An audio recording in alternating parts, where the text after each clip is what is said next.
Welcome back to my channel நண்பா. நம்ம இன்னைக்கு கிரீன் வாரி ஆஃப் ஜீரோ அனிமோட 9வது எபிசோட பற்றி பார்க்க போகிறோம். எனக்கு அவங்க எல்லாரும் உயிரோட தாண்டா வேணும்னு 13 சொல்லிக்கிட்டு இருக்க சீனை கட் பண்ணா, உண்மையிலே இதுக்கு முன்னாடி நீ மனுஷங்களை சாப்பிட்டதே இல்லையாடான்னு நரி கேட்கவும், நிஜமான இதுக்கு முன்னாடி எந்த ஒரு மனுஷனையுமே சாப்பிட்டது இல்லடான்னு புலி சொல்லிக்கிட்டு இருக்க. இவதான் சொரினாவுடைய பேத்தின்னு தெரிஞ்சிச்சுன்னா அந்த 13 பெரிய பிரச்சனையை கொடுத்துருவான்னு நரி சொல்லிக்கிட்டு இருக்க. என்னடா சொல்ற? இவதான் சொரினாவுடைய பேத்தின்னா ரொம்ப அழகா இருக்கணும், பூப்ஸ் எல்லாம் கொஞ்சமாச்சு பெருசா இருக்கணும், ஆனா அப்படி ஒண்ணுமே இல்லையான்னு புலி சொல்லிக்கிட்டு இருக்கேன். அப்படியே ஆல்பஸும் எழுந்துட்டு நான் எங்க இருக்கிறேன்னு கேட்கவும், எங்களேடி நீங்க எழுந்துட்டீங்களான்னு சொல்லிட்டு நரி கட்டி பிடிக்கவும், ஐயோன்னு ஆல்பஸ் கத்திட்டு, நீ என்ன ரொம்ப பயமுறுத்திட்டடான்னு சொல்லிக்கிட்டு இருக்க. அப்படின்னா உண்மையிலே நீ ஒரு பொண்ணு தானான்னு நம்மளுடைய புலி கேட்கவும், நம்ம 2 பேரும் மாத்தி மாத்தி பொய்யை தான் சொல்லிக்கிட்டு இருக்கோம். அதுக்கும் இதுக்கும் சரியா போயிடுச்சு. சரி, எனக்கு அதை பத்திலாம் எந்த ஒரு கவலையும் இல்ல. அந்த கிரீன் வாரி ஆஃப் ஜீரோ புக்கு சொரீனாவுடைய பேத்திக்கிட்டு தானே இருக்குன்னு சொன்னாங்கன்னு புலி சொல்லிக்கிட்டு இருக்க. அது என்கிட்ட இல்ல, எனக்கு தெரிஞ்சு ஸ்கசர் ஆஃப் ஜீரோ குரூப்பை சேர்ந்தா யாருன்னா ஒருத்தர் தான் அது ஹைட் அவுட்ல இருந்து எடுத்துக்கிட்டு போயிட்டு இருப்பாங்கன்னு ஆல்பஸ் சொல்லிக்கிட்டு இருக்கவும், அப்புறம் எதுக்கு நீ இந்த விஷயத்த பத்தி 13 கிட்ட சொல்லவே இல்ல? அவன் ரொம்ப கொடூரமானவன், அவனை பத்தி உனக்கு தெரியாதுறான்னு நம்மளுடைய ஆல்பஸ் சொல்லிக்கிட்டு இருக்க. சீனை கட் பண்ணா 13 ரூமுக்குள்ளார வரவும், இந்த மாதிரி கேவலமான சாப்பாடை கொடுத்து என்ன சாவடிச்சிடலான்னு நினைச்சுக்கிட்டு இருக்கியாடா? நீ கிங்டம்ல குடிச்ச சூப்பை தான் இப்பயும் குடிச்சிருக்க. அது உனக்கு பிடிக்கலன்னா என்னால ஒன்றும் பண்ண முடியாது. அது மட்டும் இல்லாம ஜீரோ, நீ செத்து போயிட்டன்னா அது எனக்கு தான் பிரச்சனையை கொடுக்கணும் அவன் சொல்லிட்டு இருக்க. அப்படின்னா என்ன போக விடுடா, எனக்கு சூப்பரான சூப்பர் ரெடி பண்ற ஆள் ஒருத்தர் தெரியும்னு ஹீரோயின் சொல்லிட்டு இருக்கா. டே நாய் முஞ்சம், அவளால அவனை தோக்கடிக்க முடியாதுன்னா அதுக்கு என்னடா அர்த்தம்னு நம்மளுடைய புலி கேட்டுக்கிட்டு இருக்க. அது ஒரு விச்சு கான்ட்ராக்ட்னு ஆல்பஸ் சொல்லிக்கிட்டு இருக்கவும், பிளட் கான்ட்ராக்டா தானே விச்சு கான்ட்ராக்ட்னு சொல்லிட்டு இருக்கீங்கன்னு புலி கேட்கவும், ஆமாண்டா எல்லாரும் பிளட் கான்ட்ராக்ட்ல சைன் பண்ணி தாண்டா ஸ்கசர் ஆஃப் ஜீரோ குரூப்ல சேருவாங்கன்னு நம்மளுடைய நரி சொல்லிக்கிட்டு இருக்கான். நானா இருந்தாலும் சரி, யாரா இருந்தாலும் சரி, அந்த கான்ட்ராக்டை மீறனா கடைசியில செத்து தான் போகணும் அப்படின்னு ஆல்பஸ் சொல்லிட்டு இருக்கவும், அவங்கள போட்டு தள்ளுறதுக்காக ஆளுங்க எல்லாம் வந்துகிட்டு இருக்க. ஆல்பஸோ அவளுடைய மேஜிக்கை யூஸ் பண்ணி நிறைய சரி பண்ணிக்கிட்டே, ஜீரோ அந்த மேஜிக் புக்கை இந்த மாதிரி நல்ல காரியத்துக்கு பயன்படுத்தணும்னு தான் எழுதணும், ஆனா அதை வச்சு பெரிய போரே தொடங்கிட்டாங்கன்னு ஆல்பஸ் சொல்லிக்கிட்டு இருக்க. இந்த மாதிரி மேஜிக்ன்ற ஒரு விஷயம் வராம இருந்திருந்தா யாருக்கும் எந்த ஒரு பிரச்சனையும் வந்திருக்காதுன்னு நம்மளுடைய புலி சொல்லிக்கிட்டு இருக்கான். ஆமால, ஜீரோ மட்டும் நம்ம கூட இருந்தா மேஜிக் எல்லாத்தையும் நிறுத்த முடியும். ஏ மிஷன், நீ உண்மையிலே ரொம்ப புத்திசாலியான ஆளு தாண்டான்னு ஆல்பஸ் சொல்லிக்கிட்டு இருக்க. என்ன ஆச்சு திடீர்னு இப்படி எல்லாம் பேசிக்கிட்டு இருக்கன்னு புலி கேட்கவும், அட எனக்கு சூப்பரான ஒரு பிளான் ஞாபகத்துல வந்திருக்கு மெசன்ட், உனக்கு ஜீரோ யூஸ் பண்ண டென்னி மேஜிக் ஞாபகம் இருக்கு இல்லடான்னு கேட்கவும், எனக்கு ஞாபகம் இருக்குன்னு புலி சொல்லிக்கிட்டு இருக்கவும், ஆல்பஸோ ஒரு மேப் எடுத்து வச்சுட்டு நம்ம 5 மேஜிக் சர்க்கிளை வரைஞ்சி வச்சுட்டு அதை சுத்தி இன்னும் பெருசா ஒரு மேஜிக் சர்க்கிளை வரிய வச்சுட்டு ஜீரோ அவளோட மேஜிக் பவரை யூஸ் பண்ணானா மொத்த கிங்டம்ல இருக்கிற மேஜிக்கும் காணாம போயிடும் அப்படின்னு ஆல்பஸ் சொல்லிக்கிட்டு இருக்கவும், நீங்க சொல்றதெல்லாம் நடக்க வாய்ப்பு இருக்காடான்னு நம்மளுடைய புலி கேட்டுக்கிட்டு இருக்கான். முன்காலர் யங் லேடியோடைய தேரிபடி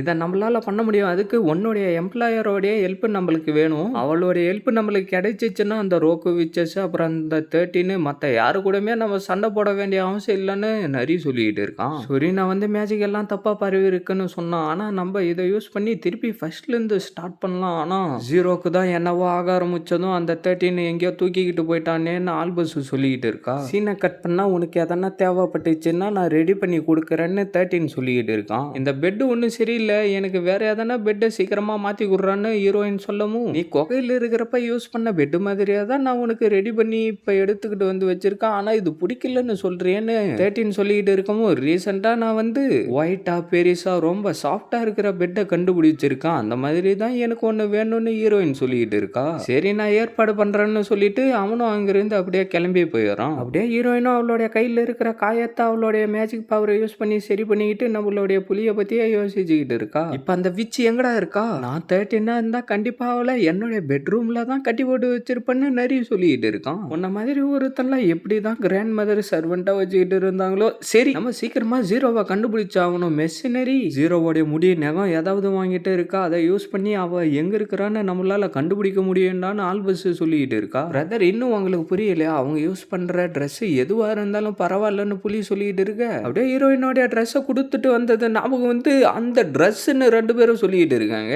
பிரதர் 5 பேர் இந்த இடத்துக்கு வந்திருக்காங்கன்னு நரி சொல்லிக்கிட்டு இருக்கான். இல்ல 6 பேர், அவங்களுடைய மேஜிக் எல்லாம் ரொம்ப சக்தி வாய்ந்ததா இருக்கும் போல தெரியுதுன்னு ஆல்பஸ் சொல்லிக்கிட்டு இருக்க, நான் ஒரு ஐடியா வச்சிருக்கேன்னு சொல்லிட்டு புலி அவங்க கிட்ட இருக்கிற பாம்பை தூக்கி போடவும் அந்த இடத்துல வெடிஞ்சு சதற அப்படியே அவங்க 3 பேரும் அந்த இடத்துல இருந்து தப்பிச்சு வேக வேகமா ஓடிக்கிட்டு இருக்காங்க. பார்த்தா அவங்கள துரத்திக்கிட்டு வந்தவனும் அவனுடைய மேஜிக் பவரை யூஸ் பண்ணவும் டக்குன்னு அந்த இடத்துல என்னவோ முளைச்சு வர அப்படியே அவன் கீழே விழுந்துறான். ஆல்பஸோ டக்குன்னு அவளுடைய மேஜிக் பவரை யூஸ் பண்ணி அவனை அடிச்சு தள்ளிட்டு சீக்கிரமா ஓடி வாடான்னு சொல்லவும் நம்ம நிறையும் வேக வேகமா பின்னாடியே ஓடிக்கிட்டு இருக்கான். நம்மளுடைய பிளானை செயல்படுத்த வேண்டிய நேரம் வந்துருச்சுன்னு அவன் சொல்லிட்டு அவனுடைய மேஜிக் பவரை யூஸ் பண்ணவும் அந்த இடத்துல என்னவோ வெடிஞ்சு செதற பார்த்தா அவங்க ஓடுற சைடு எல்லாம் வெடிஞ்சு செதறிக்கிட்டே இருக்கு. எனக்கு தெரிஞ்சு இவனுங்க ஏதோ பிளான் பண்ணி தான்டா நம்மள இந்த சைடு வர வச்சுக்கிட்டு இருக்கானுங்கன்னு புலி சொல்லிக்கிட்டு இருக்கேன். பார்த்தா அந்த இடத்துல அவனோ ஒருத்தன் வந்துட்டு அவனுடைய மேஜிக்கை யூஸ் பண்ணவும் அந்த இடத்துல இருந்த பாறை எல்லாம் வெடிஞ்சு செதறிக்கிட்டு இருக்கவும், டே நாய் மூஞ்சா முதல்ல நீ இதை கிராஸ் பண்ணி போடான்னு புலி சொல்லிக்கிட்டு இருக்க. என்னது நானும்? ஆமாண்டா சீக்கிரம் ஓடுறான்னு புலி சொல்லவும் நிறைய வேக வேகமா ஓடி எப்படியோ அந்த சைடு வந்து சேர்ந்துடலாம். கொஞ்சம் பல்ல கடிச்சுக்கிட்டு இதை தாங்கிக்கோன்னு சொல்லிட்டு நம்ம புலி வேகமா ஆல்பஸை தூக்கி கடாசவும் ஐயோன்னு சொல்லிட்டு நம்ம நிறைய எப்படியோ ஆல்பஸை பிடிச்சறான். நம்ம புலியும் அப்படியே அந்த பாறை மேல ஏறி அந்த சைடு வந்து சேர்ந்துறான். உனக்கு எவ்வளவு தைரியம் இருந்தா எங்க லேடிய இந்த மாதிரி பண்ணிருப்பான்னு சொல்லிட்டு கல்ல தூக்கி அடிக்கிறான். பார்த்தா அவனுக்கு பின்னாடி வேற எவனோ ஒருத்தன் நின்னுகிட்டு இருக்கான். இதை போயிட்டு கசர் ஆஃப் ஸ்டேட் கிட்ட ரிப்போர்ட் பண்ணி ஆகணும்னு சொல்லிட்டு அவனுங்க 2 பேரும் அங்க இருந்து கிளம்பி போயிடுறானுங்க. சீனா கட் பண்ணா நம்ம புலியும் அந்த டோர் இருக்கிற இடத்துக்கு வந்துகிட்டு இருக்கவும், எங்கடா உன்னுடைய வேலைக்காரங்களை ஆளை காணோன்னு அவன் கேட்டுக்கிட்டு இருக்கவும், அவன் ரொம்ப டேஸ்டா இருந்தா என்ன உள்ளார போக விடு, எனக்கு கொலை பசி எடுக்குதுறான்னு புலி சொல்லிட்டு இருக்க அவனுங்களும் பயந்துகிட்டு அவங்க 3 பேரையும் உள்ளார போக விட்டுறானுங்க. பார்த்தா அந்த கடைக்காரனும் இந்த உலகத்துல நான் தான் இப்ப ரொம்ப சந்தோஷமா இருக்கிற ஆளுன்னு சொல்லிட்டு இருக்க, நம்ம புலி உள்ளார வந்துட்டு அந்த ட்ரெஸ் எனக்கு இப்ப வேணும்டான்னு சொல்லிட்டு எடுக்கவும், இல்ல அந்த ட்ரெஸ் எதுக்குடா எடுக்கிற, ஒய்ங்க மரியாதை அங்கே வைடான்னு கடைக்காரங்க திக்கிட்டு இருக்க நம்ம நரி டக்குன்னு அவனை கட்டி போட்டாரான். என்னால அது இல்லாம உயிரோட வாயவே முடியாது, என்கிட்ட இருக்கிற எதை வேணும்னாலும் எடுத்துக்கிட்டு போங்க, அதை மட்டும் தயவு செஞ்சு என்கிட்ட கொடுத்துருங்கன்னு அவன் அழுதுகிட்டு இருக்கான். எங்களேடி அவனை பத்தி கவலைப்பட்டுக்கிட்டு இருக்காதீங்க, வேலையை நான் முடிச்சிட்டேன்னு நரி சொல்லிக்கிட்டு இருக்கான். ஆனா சரி நான் உனக்கு 0 சாக்ஸை கொடுக்குறேன்டான்னு ஆல்பஸ் சொல்லவும், அந்த அழகான பாதத்துல இருக்கிற சாக்ஸை கண்டிப்பா என்கிட்ட கொடுப்பேன்னு சத்தியம் பண்ணி கொடு. சரி நான் உனக்கு சத்தியம் பண்ணி கொடுக்குறேன்டான்னு சொல்லிட்டு ஆல்பஸோ அந்த ட்ரெஸ்ஸை எடுத்துக்கிட்டு வந்து வச்சுட்டு அவளுடைய வேலையை ஸ்டார்ட் பண்றதுக்காக நின்னுகிட்டு இருக்க. என்னடா நீங்க பண்ண போறீங்கன்னு அவன் கேட்க, வேற என்ன கொளுத்த போறோம்டான்னு நம்மளுடைய புலி சொல்லிட்டு இருக்கான். அப்படியே ஆல்பஸோ அதை கொளுத்தி விட்டுட்டு ஹீரோயின் எந்த இடத்துல இருக்கிறான்னு கண்டுபிடிச்சறா. இப்ப அவ எங்கதான் இருக்கிறான்னு புலி கேட்கவும், அவ வந்து ராயல் பேலஸோடைய டவர் டாப்ல இருக்காடான்னு ஆல்பஸ் சொல்லிட்டு இருக்கா. அப்படியே நம்ம புலியோ டக்குன்னு அந்த இடத்துக்கு வந்துட்டு மேல ஏறிக்கிட்டு இருக்கவும், சாதாரண மனுஷங்களால தான் அது மேல ஏற முடியாது, ஆனா உன்ன மாதிரி ஒரு மாவீரனால ஏற முடியும்னு நம்மளுடைய நரி சொன்னதை யோசிச்சு பார்த்துக்கிட்டு, இது ரொம்ப ஈஸியான விஷயம்னு சொன்னா ஆனா இது ரொம்ப கஷ்டமா இருக்கேன்னு சொல்லிட்டு நம்ம புலியும் மேல ஏறிக்கிட்டு இருக்க. சீனை கட் பண்ணா ஆல்பஸோ மரத்துல வந்து என்னத்தையோ வரிஞ்சிக்கிட்டு இருக்க. கசர் ஆஃப் ஜீரோ குரூப்பை சேர்ந்த ஆளுங்க அந்த இடத்துக்கு வந்துட்டு, நீங்க இப்ப பண்ண விரும்புற காரியத்துக்கு நாங்க ஒத்துக்க மாட்டோம் எங்களேடின்னு அந்த பொண்ணு சொல்லிக்கிட்டு இருக்கா. எல்லாரும் ஒரு நிமிஷம் நான் சொல்ல வரத அமைதியா கேளுங்கன்னு ஆல்பஸ் சொல்லிக்கிட்டு இருக்கவும், நீ சொல்லணும்னு நினைக்கிற விஷயத்த எல்லாத்தையும் கசர் ஆஃப் ஜீரோ இடத்துக்கு வந்துட்டு சொல்லுன்னு சொல்லிக்கிட்டு இருக்காவ. சரி நாங்க 2 பேரும் சரண்டர் ஆயிரோம்னு நரி சொல்லிக்கிட்டு இருக்கான். மேஜிக்கே சீல் பண்ற ஒரு மேஜிக் அவளால உருவாக்க முடிஞ்சிருந்தாலும் நம்ம இந்த பொருளை ஜெயிக்கிறதுக்கு முன்னாடி இதை செய்ய விடவே கூடாதுன்னு சொல்லிட்டு அவகிட்ட இருந்த நெருப்பால அதை அழிச்சர்றா. சீனை கட் பண்ணா நம்ம புலியோ கீழே விழுற மாதிரி போயிட்டு எப்படியோ ஜஸ்ட் மிஸ்ட்ல ஒரு பாறையை பிடிச்சி தப்பிச்சுட்டு திருப்பி மேலே ஏற ஆரம்பிச்சிடுறான். இதோட இந்த எபிசோட் முடியுது ஃப்ரெண்ட்ஸ். மறக்காம வீடியோக்கு லைக் போட்டுட்டு சேனலை சப்ஸ்கிரைப் பண்ணிட்டு பெல் பட்டன் ஆல் கொடுத்துருங்க. அப்போதான் நான் போடுற வீடியோ எல்லாம் டங்குன்னு உங்களுக்கு நோட்டிஃபிகேஷன்ல மறக்காம இந்த மாதிரி அனுப்பாகிற ஃப்ரெண்ட்ஸ்க்கும் வீடியோவை ஷேர் பண்ணுறேங்க. நான் உங்களை அடுத்த எபிசோட்ல மீட் பண்ணுறேன். See you guys.